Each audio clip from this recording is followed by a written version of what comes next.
I think I'm lucky too because I get the hair and the costumes that actually reflect the time that we're in. I can feel, the way like when I'm wearing a ponytail, when I'm wearing a little more of a chic bob or when I have long hair. That actually, shut up, I hate you. Just let it go, Chris. A chic bob.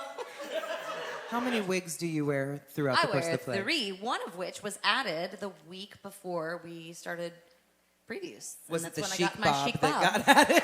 That's when my chic bob came to Another unsung hero in the theater world are wig makers. Those things are made hair by hair. It is incredible. The difficult thing about this show is that it jumps so many time periods. It was really hard. You're arrested in development. So how do you tell a story when you're spanning at one point we're in the 30s and then till the day they die, which is in the early 2000s. The way I based it was just I went on Google and typed in Anita Carter, and the photo that popped up the most was the photo that I based the wig design off of. All the actors except for one stay in the exact same wig the whole time. June Carter is the only one that we get to see time pass through. Everyone else is in this arrested development kind of place, which is ambiguous. So I have a team of people that help me. It's not just me.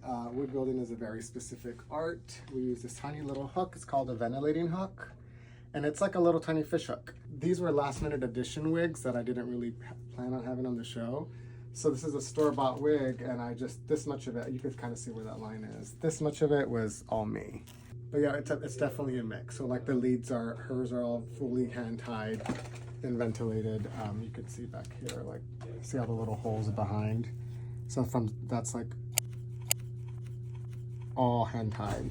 Versus this one, which we call them stretch backs. You can buy them from the store and they fit over most heads. So you can see this one, I'm not quite done with it. See the little orange spots? I put orange behind it just so it's easier to see, but each little hole, we call it a cell, and I cut hair, it's all human, and I tie one hair at a time in each of those holes.